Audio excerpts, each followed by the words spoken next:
this lecture is about how I think my work fits into painting cities, drawing and painting cities, and why and reasons why you might actually do that.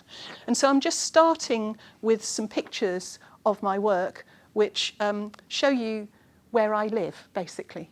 So where I live is in South London, and my most recent work is just all around where I live. So I'll introduce you to my street. This tree is down one end of the street. I saw it being planted.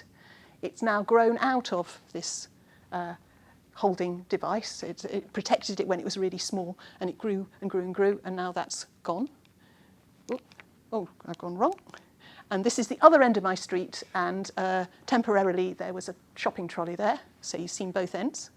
And in the streets around about, we have lots of things growing, and they're usually clipped back by the council really sharply, which I find quite satisfying. Yes.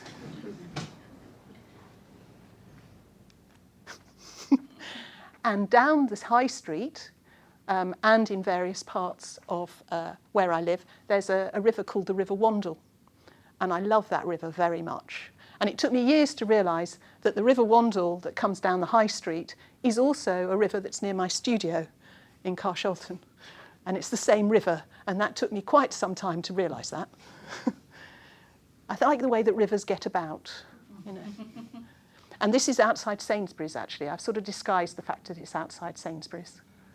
And this is your painting, isn't it? Yeah. So. And beside the river, there are lots of industrial estates, because water is used to make things and cleanse things. And this is a particularly interesting alleyway, which I've drawn quite a lot, which does lead to somewhere, but you can't see that it does. That's actually called Blue Sky over Garth Road. Right. And along beside the river, they are the valley that's there. There are lots of pylons, and they've been planted beside the river, going along the valley. And I also like them very much. So. And, of course, I go to railway stations as well, and I've made quite a lot of work about travel in London, but this is my most recent excursion into thinking about what is in a station, and I got very interested in the bins, and that was the beginning of me thinking about why I hadn't looked at them before and the things that I don't want to look at. So all the other things that I've shown you I've wanted to look at, when we got to the rubbish, I wasn't quite sure whether I did. So people often ask us, when are you going to move out of London? And from time to time we have a think, oh, perhaps we'll escape to the country. I love that programme, do you? You know, and that idyll of maybe if you got out of the city, you'd be happier. And I wonder that all the time. But actually, when I move out of the city, I don't actually find that I really want to make work as much as when I'm there, and it might be because that's my environment. But I thought this quote from Giorgio Morandi, and I have to thank Mandy Payne for this, one can travel the world and see nothing. To achieve understanding, it is necessary not to see many things, but to look hard at what you do see. And I think because I've been trained as an artist, looking comes into that a lot. And I think that by looking, that's a lot of what this show is about, by looking, you learn to see things. And by looking at things intently, they become really interesting to look at.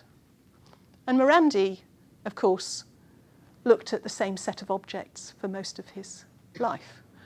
And he found beauty in them, and he found infinite variety in the arrangements of them. And it was always enough for him, and that's why he said he didn't need to travel. In fact, people had to travel to come and see him. Yeah. I found this in the metro last week, and it's a story about a bench and what you see when you sit on the bench. They said that it's an outrage, an absolute outrage, this bench, because what you look at is an abandoned nursery and smashed greenhouses. They're saying it's the real antithesis of a place to warm the soul. I thought that's quite interesting, the idea that looking at something, looking at a landscape, there are landscapes that warm the soul, and then there are ones that don't. And actually my mother was here to stay last weekend, and she stood in Wimbledon and said, looked at a shut shop and said something similar to that, and said that it let the place down. And actually places that are run down aren't necessarily going to warm your soul, are they? You know, and this is the picture of the place that's there. But what would we like to look at? Maybe they were talking about being in a village, and I was thinking, they were saying, why didn't they turn the bench the other way? Maybe if they turned the bench the other way, they might have found a country cottage. Quite like country cottages, don't we, there? Quite nice to look at, I think. Or maybe if we turned the bench the other way, we might have seen a beautiful landscape. Now, I'd just like to say that in giving this talk, I'm not saying that I don't like beautiful landscapes. Of course I do, and this is one of my pictures of a beautiful landscape where this is me with my dad on a hillside, actually, where my dad lives. I think all I'd say is I like places that are personal to me. I like places that I feel reflect how I'm feeling in other people, and the relationships that I have with those people. So this is me with my dad on a beautiful hillside talking, and he wasn't very happy at the time anyway, but I won't go into that. Or, you know, I love going to the seaside, and this is a portrait that I painted for a very good friend. And they wanted to be Dungeness in a place that made them very happy. And I think that sort of thing has great value. So I'm not saying that that's something that I wouldn't look at or make paintings from. But I think it's good to consider what we think is beautiful and how much that understanding what is beautiful comes from a vision of the past. And so I've just chosen a couple of pictures by Claude Lorraine, and we've got trees, we've got nice vista, we've got some animals. Yeah, I'll give you another one. Yeah, we've got Greek, Roman architecture, and we've got a vista across. So it's a vision of what is beautiful, which is based on a certain education. It's based on a certain understanding of what is beautiful. And whole swathes of England were recreated in the image of these pictures because people learnt that that was beautiful. In fact, in Jane Austen, you can see the heroine Catherine in one of the books learning how to admire a landscape according to the rules. So this doesn't really cut it, does it, in terms of that? But how is it that artists working today, this is one by Narby Price, who I greatly admire, are looking at something really similar? And I don't know about you, but I really rather love this painting. When you get up close to his paintings, they're beautiful, their surfaces are beautiful, and it's quite intriguing to be confronted by something that I see every day in a painting, and ask myself, what on earth is going on? Here's another one of his. Yeah. So, yes, and it's absolutely fantastic painting, actually. And I thought another quote, which again I pinched off Mandy, art is not what you see, but what you make others see. And I think that for me, someone like Narby Price and other people who are painting the urban landscape make me see my own surroundings in a different way. And with the Industrial Revolution, it must have been amazing to see what was happening to the British landscape at the time. Might have been horrified, but I suspect that I would have been pretty thrilled to see that. I think it probably would divide people, wouldn't it? But there's a bit of me, and this is me, that it would be absolutely thrilled to see so much fire, so long as it was safe, you know. And there you learn a bit about me, I think. Yeah.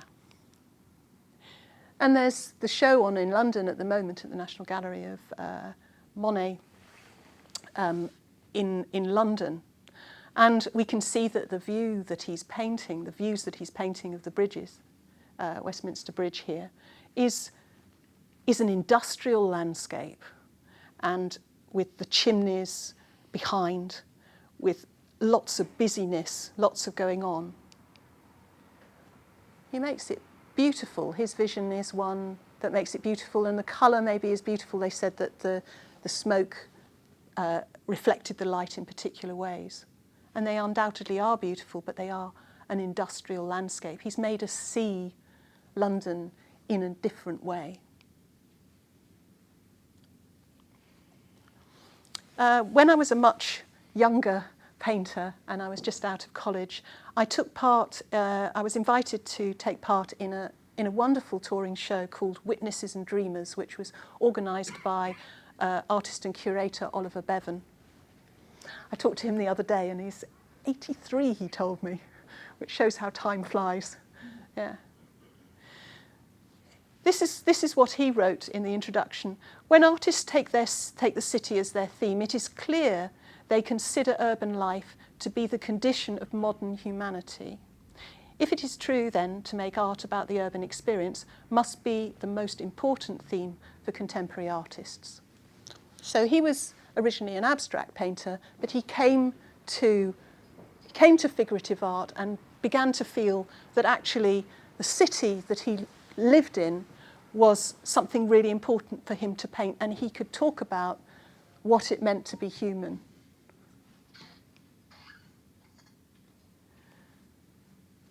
There are other artists painting today who are also thinking about what it means to be human and painting what they see around them to express what it means to live in Britain today. And so this is a painting by Mandy Payne.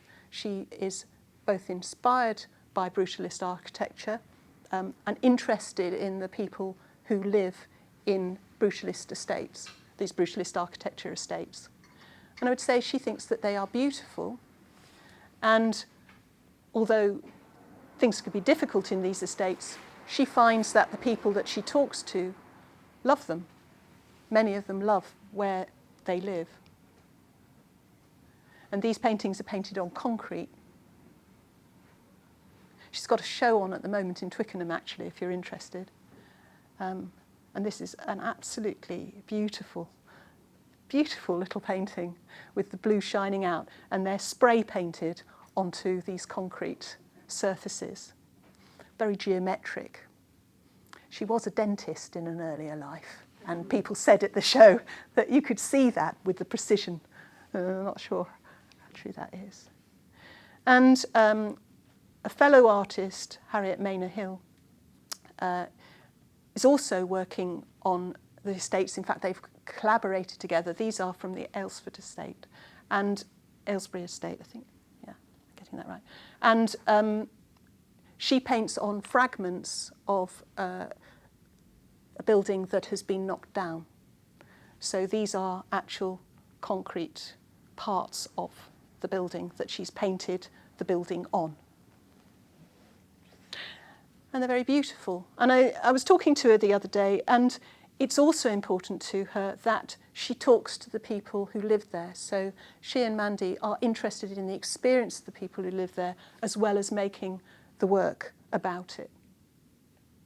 So that seems to me that they think that it's important to be making this work. And so they would agree with Oliver Bevan that it talks about experience, our experience today. And this is written about Harriet. Whilst acknowledging the inevitability of change in any urban environment, the work seeks to give a voice to communities and individuals who are often overlooked by civic planners. So the work is bringing attention by painting these paintings. The work brings attention to people who may feel that they don't have a voice and aren't as much seen. And let's face it, if we can escape to the country, then we're probably not people who are living in this situation. Narby Price's work is also asking questions. Each picture asks you, what he wants you to do is to say, I wonder where this is. First he wants you to say, oh, what a wonderful painting, which there's no problem in that. And then he wants you maybe to think, where is this? So why do you think he's painted this? And I'll ask out, you know. Shall I give you the answer? Yeah. Is it somewhere something nasty happened? No, it isn't. Sometimes he does paint about nasty things happening. He paints about memory. So this boarded up entrance was actually the entrance to where they filmed Steptoe and Son. Yeah. As viewers, we are not immediately made aware of the specific histories of the sites and are given space to wonder about the multiplicities of events that might have taken place, an effect heightened by the painting method. Our experience of the work shifts as we become aware of the provenance of the depicted sites. So he's just aware that cities are constantly changing. Our environment is constantly changing, and there were people who lived there, who loved there before. They're no longer there, but maybe the memory could remain. And this one is where something nasty happened. This is apparently where Narby Price was attacked one evening. Like many people, the experience in the city can be a negative one. You can feel vulnerable and maybe even be hurt. So here's Oliver. Here's one of Oliver's painting. I thought I should show you this. This is where he lived. He lived around the Westway before he moved to France, his escape to the country. And he was absolutely fascinated by this huge structure. And this is an enormous triptych. I mean, really, really enormous. It doesn't, of the space. Very, very exciting. Oliver, all the things I've shown you so far have no people in. And of course, the people are implied. People are very important, and there are a lot of artists who become very excited by the fact that people are moving around, and who are these individuals, or maybe they're anonymous. And Oliver also, at the time when I first met him, was making pictures about cars, and he did this thing which is sort of like a traffic jam, which I really, really like, and all the people in their cars, and it was shown like this on the wall. And he wrote, and I have to say, I don't know that I read this at the time I was in the show. People are in their private containers but moving through public space. The hand on the window ledge links private and public territory. And I have to say, that's what really interested me. So maybe that's why I was in the show. So this is one of my paintings from the time I was in the show. I was living in Stockwell at that time, and I really loved buses. Really loved buses. I loved the fact that people were inside the bus and people outside the bus, and people inside the bus were in some sort of private world. And in fact, I used to put people I knew deliberately on the bus. And these two people here, yeah, that's Betty and Arthur. And I was painting about being in love. I was painting about how you can feel such strong emotion in a place like a railway station where everyone else is unknown to you. And yes, this is me and my boyfriend at the time, who later became my husband and is here. It was a happy end to this particular story. There are paintings that I painted where missing the bus, which I'm not showing here. I missed the bus. Anyway, so anyway, this one, I caught the bus, or rather, but I'm saying goodbye. Are we saying hello or goodbye at the railway station? And here we are on the underground inside, so that's us inside the tube train, but there's so much busyness around. And the man begging, lying on the pavement. It's quite interesting when you start looking at people that there are people in London who stand up and there are people in London who lie down. And the people lying down are usually begging or they're asleep. And I was very aware of that. I was very aware of that as a student, and I still am. And one of the people I showed in the show with is Mandy McCartin. And what I really admire about Mandy, admired at the time and I admire her still, is that she went straight for that issue. And this is one of her drawings. I was going to a private view at the photographer's gallery. He was lying on the street, and all these people were stepping over him to get into the gallery. And I thought, there's something poignant here. And there is a problem, isn't there, with making art about a situation that is uncomfortable for the people that you're looking at. Maybe that's always the case in some way, that the artist becomes very involved but is also removed. I don't know. She's also really into spray paint. And a lot of London is defaced, isn't it? You know. Look her work up. But I was off. I was off and out. I'd caught my bus. I was in love. And I went on a trip on a ferry. Do you remember, if you're old enough, you might remember when they were giving out £1 tickets to go to France on the ferry, Newhaven Dieppe ferry. And I made a whole new series of work about water and setting out. And I also learned to sail because I got absolutely obsessed with water. And then I was pregnant and just about to have a baby. And I moved inside. So let's see those ones. There I am with my first baby. These are a lot about going to sleep. If you have children. So we've moved from the restlessness of the city and the restlessness of the water. And perhaps I ought to say now, when I say painting the restless city, perhaps it's me that's restless, not the city. But at this time, I just was really grateful for a nap. So this is the baby waking up and me still being asleep. And this is my husband changing the baby's nappy. I think it's one of my favourite. And just seeing the interior spaces and the quietness. So for once, I'm painting about quietness. And us in bed with the baby, asleep. Restless duvet, though, I think.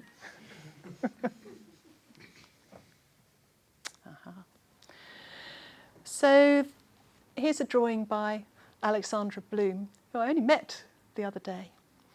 And we were talking, she was saying, I look out of my window and I draw, and I thought, when I was going back through my slides, I didn't really look out of the window until a few years later when my children were a bit bigger. I was sort of in this interior world. But I love this drawing where you can see the windowsill and you can see looking out over the neighbourhood. And this, I believe, is a home. Yeah, I think I've given you a... I would like the drawings to record both the enduring and fleeting characteristics of the view from my window, the characteristics which combine to create a particular spatial familiarity I recognise as home. So I think that there's a difference between the work that I produced at the beginning of my life and the urban landscape that I'm producing now, in that what I'm recording is my environment and my home. Whereas when I was making pictures about being in London with all the figures, it was more about coming to a new exciting place. Does that make sense? I was a student. Another artist that I really love is Jonathan Hooper. And he lives in Leeds, and he just paints and draws the ordinary houses around where he lives. So I'll just show you a few. Particularly like this one. you know. And you realise how there are certain houses that we don't look at. It's not just about only wanting a country cottage with a thatched roof. It's also that when looking at property, there are certain houses that I would rather live in than others, you know, or some that are more desirable than others. Is it going? No. It's really interesting. He's really painting about colour, but he also says he loves the streets around where he lives. But he says, I want the colour in the painting to be an equivalent to the physical and emotional experience of being in a real place. This is something that, for me, naturalistic or photographic colour does not provide. So he's walking around his environment, he's taking photos, but actually what he wants to convey is a different experience, an experience that's different to that. He wants to convey what it's like to be there, and photographs don't do that. And Oliver writes, was writing back in 1993 when Witnesses and Dreamers. He was saying, we think that things are more true if we have a photograph of them, but actually that's not true at all. Actually, painting has a lot to say about what it is like to be alive. Is it going? No. So when at last I looked out of my window, like Alexandra, what I first started looking at was the moon. And that's probably because my daughter asked me what it was. What's that? And I realised that I didn't really see the moon in London. I hadn't looked at the moon for years. And there it was, in our street. It was also about the time of Halley's Comet coming over. And we were looking in the sky quite a lot. And it's quite difficult to see the moon. You can see it taking, this is my photograph. But I thought, I haven't seen that. And so I started painting pictures at night, possibly because that's when I had time to look at things. Yeah.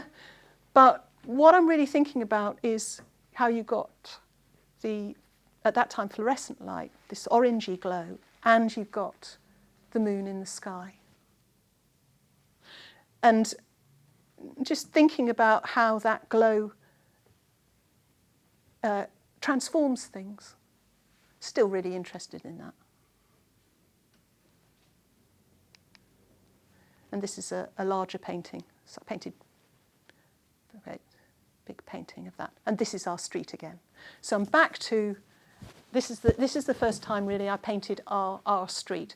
And I was also meditating on the fact that I probably couldn't afford to live in my street if we were having to buy the house then. So it was the time of house prices. So I put in, and I really love signs. I have to say there are certain things that I really love. So I talk a lot about how I love picking up litter and I have an obsession for it. I have to also say that I get these obsessions for things, and I've always loved a good sign, and lampposts. Can't get enough lampposts, and bollards. And I did originally put in quite a few photos of bollards, but I took them out because I thought, you know what a bollard looks like.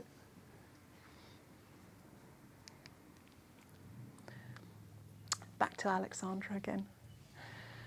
So talking to Alexandra, was it just last week? Yeah. She was telling me how she thought about London and nature all integrating and how it was all one. I thought, that's amazing, because I'm much more selfish than that. I don't think I can. I think I'm much. Anyway, I'll go into that later. I won't. But it's really interesting about your vision, and you can say if I'm right or not. She said that you look out and you look at whether it's plants or bricks or railings or birds, and you try and stand back and see them all as one. That makes sense? Yeah. I think it's more that I'm drawing the interrelationship. The interrelationship between the two, yeah. But I was really interested in that because I tend to put things together, I think. But I did start looking at nature. I did start looking at nature at this stage. Seeing more parks, I suppose. You take your children out to parks and you really appreciate the greenery. So this is when I began to really appreciate the green around me rather than the excitement of being in a railway station. this one's called Homage to Hockney, because I thought it was really funny that we had a wood pile in Morden Hall Park. And I thought that the orange tape around it to stop you having an accident in case you tripped up on the wood pile made for a good painting, but there you go. And what do we have? We have the trees, we have the green grass, we have the bushes, we have the pylons, and we have the River Wandle.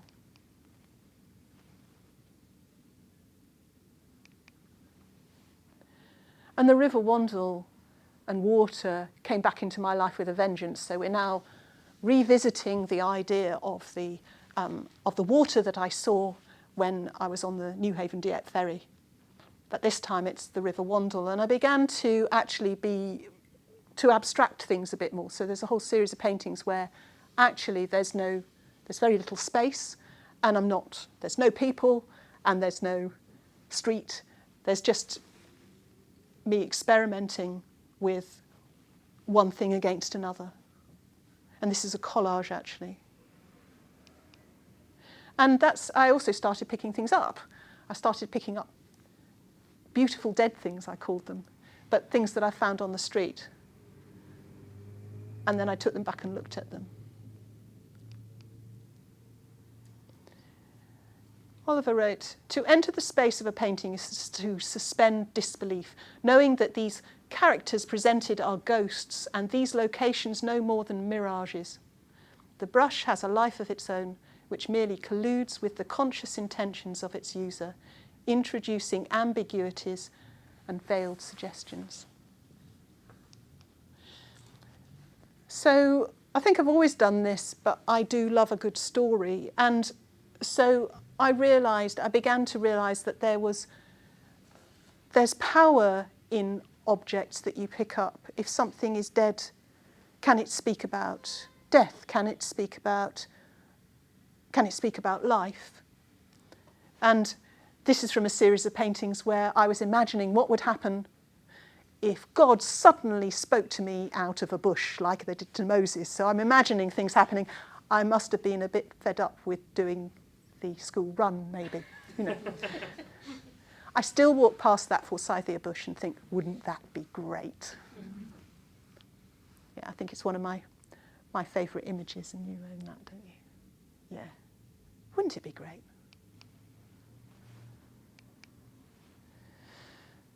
And I'm also thinking about, and we're back to the first images, so I'm thinking about that river and what that might mean, and I'm exaggerating the river. I'm using other ways of working. I'm using collage, and I'm making models. I've always made models of my figures to turn them around, because not everything is how you want it. So I might pose model figures as well as using the photos. But here I just began to think about what it would mean if the river did flood out. I'm safe with the railings from falling in, but that doesn't mean the river can't come out and get me. I quite like that. I quite like a bit of excitement, I realise. Yeah. And the green tree, I began thinking about trees. I began walking along the River Wandle, walking and cycling along the River Wandle, and I'm thinking of the different lives that these trees have depending on where they are along the river. So this is my National Trust tree. The one in my road is fairly all right, but there are other trees that aren't so all right just because of where they live. Yeah, here we go. I began, this painting actually, the paintings of pylons, they aren't here, but they were painted at the time when I was painting this one, which is here. But I began thinking during lockdown of these structures and looking up at them and thinking about the interaction between the natural and the man-made and the sky and the pylons. And I painted them for my dad, actually, who was an engineer. I think I give the impression in the film that he was a painter. He was a frustrated painter, but he was a very happy engineer. He was a concrete expert, and he loved pylons. And I used to send him pictures of pylons, and he'd tell me how they were made and get excited. It was one of the really good conversations that we had in his old age. And also thinking about making decisions about life. Are you in a dead end? What do you need to do? You need to look up in the sky. The sky is moving. There's some sort of message in that there. So, and also the trapped tree, has the tree outgrown the container that it's in? So I suppose I'm saying that I'm not objective at all, not objective in any way as to why I choose my objects. I choose them. I don't necessarily know when I see them why I like them, but for me it's a sort of obsession. I'll see something like a bin and I think, I love you and I want you, and then I will find out why. So at this stage, we're coming near the end, brought in Rosie Prince. And Rosie Prince also draws and paints and makes beautiful prints of the environment that she lives in. She's interested in edgelands, and she also sees litter. And I don't know whether, I suspect she saw the litter before I did. I've liked her work for a long time. And this painting, I think it's a fantastic painting. She's seeing things that I wasn't seeing. I focus on the edges or marginal places, on the outskirts of cities and towns, or hidden between streets and buildings, in plain sight but unseen. And then she says, these works are political, about the environment and the social impact of the world we find ourselves in. And again, like Mandy McCartin, I really admire her for her work, being able to say that that's what her work is about.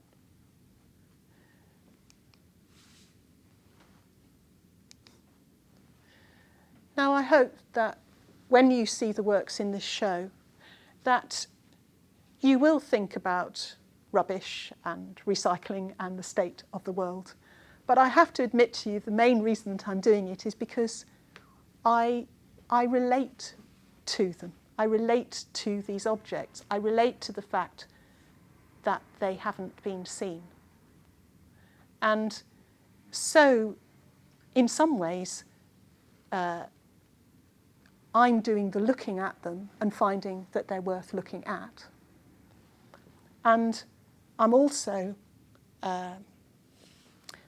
thinking about how they have something. I have something in common with them, which is a bit weird, isn't it? But and I love this one. I've only just finished this one, and this is definitely me going off somewhere. I don't know, sort of freedom. So, all right, we might as well go for it. This is me having eaten too much. This is me with a big baggy belly because I'm getting older. And this is me off somewhere strong. I just love the way that bin bags are so spirited. Yeah. And I started standing next to them when I was in lockdown. And I was painting them in context. And then I thought, just enjoying looking at you. And I photographed them every day as I came into work. And when I came back, and they were always different. And I thought, why have I not looked at you before? And why do I not think that you're worth painting? A bit like that, sitting on the bench and wanting the bench to face the other way. And I thought, well, I'll try it.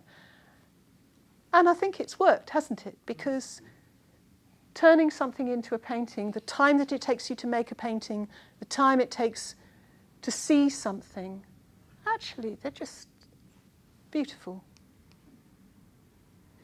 And so that interaction between the man-made and the natural isn't a very.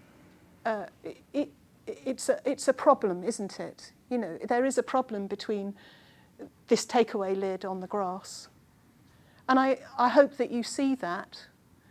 But I also hope that you'll see that if we really valued plastic, if we really looked at how beautiful a substance it is. Because it is an amazing material. If actually we could fall in love with it, maybe we wouldn't just discard it. And the same thing with people, really. you know, we don't really look, there are certain people we don't look at either. This series is a little bit different because this is about the paper disappearing on the pavement. And I'm definitely thinking about how we disappear at the end of our lives, and about my dad's last illness, and about where we go and what happens to us. And so alongside the paintings thinking about plastic, I'm also thinking about our vulnerability and trying to find ways of representing that.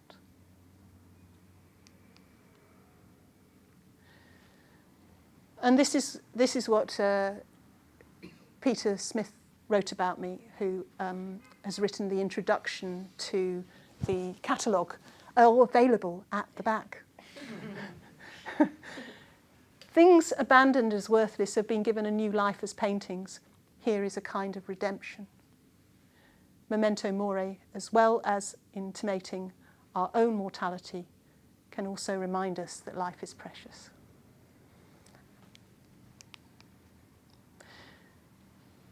And I also just want to end on the fact that I teach here at Morley, and I'm tremendously proud to be someone who works and encourages, works with and encourages and is encouraged by the people who come to my classes.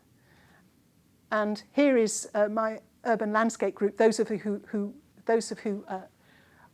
were happy to be photographed. There are some lurking. And we're all at London Waterloo. No, we're not. We're not at London Waterloo. We're at King's Cross there. Yeah, sorry. We've been to London Waterloo, but we're at King's Cross in this one.